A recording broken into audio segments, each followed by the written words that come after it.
Assalamualaikum warahmatullahi wabarakatuh. Saya Erna Febrianti.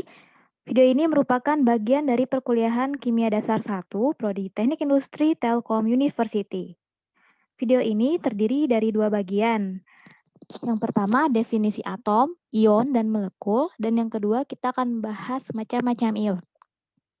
Oke, saya mulai dari yang pertama.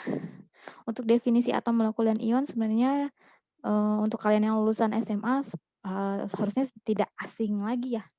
Karena atom itu diambil dari bahasa Yunani, dari atomos, artinya nggak bisa dipotong, nggak bisa dibagi, dan tidak terpisahkan meskipun definisi ini sebenarnya nggak tepat. Kenapa? Karena sebenarnya atom itu punya penyusun-penyusunnya, seperti yang sudah kita bahas di sejarah model atom tadi ya. Ada proton, elektron, neutron, dan kalau bagi kalian yang udah belajar fisika tentang atom, ada lagi penyusun yang lain, misalnya quark. Nah, itu nggak kita bahas di sini.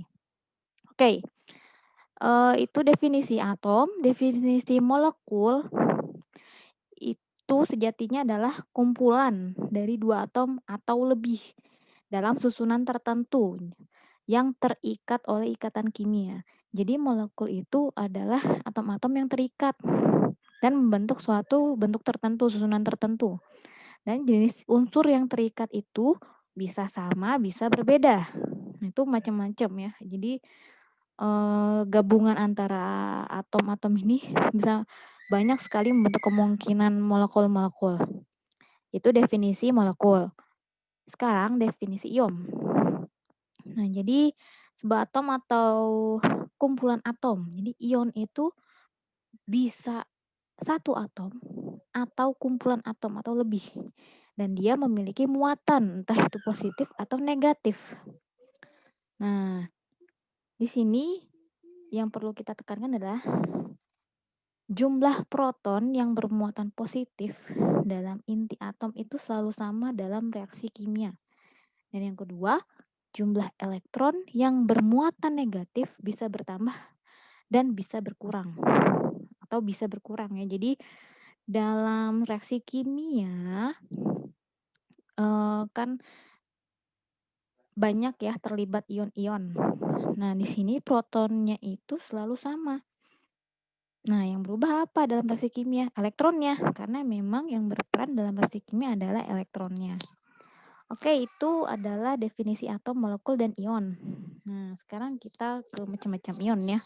Jadi atom netral itu bisa berubah menjadi ion yang bermuatan negatif, yaitu anion. Nah, kapan dia bisa menjadi anion? Kalau dia mendapatkan elektron. Nah, bertambah elektronnya.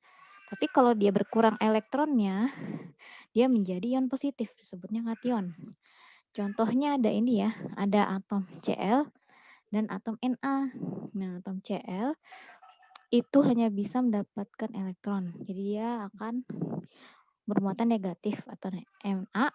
Sebaliknya, dia melepas elektron sehingga dia bermuatan positif.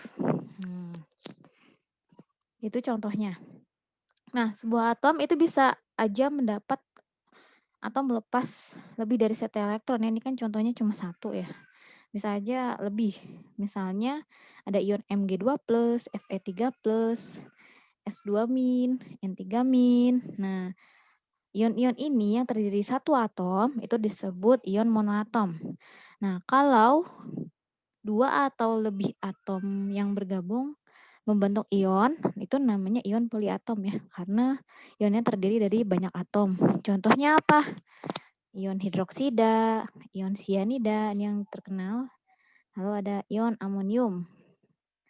Oke, itulah contoh-contoh dari bukan contoh ya, macam-macam ion, yaitu ada ion positif, ion negatif, ion monoatom, dan ion poliatom.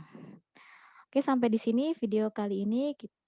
Semoga kalian paham ya. Kalau tidak paham, silahkan nanti tanyakan di forum chat. Sampai jumpa di video berikutnya.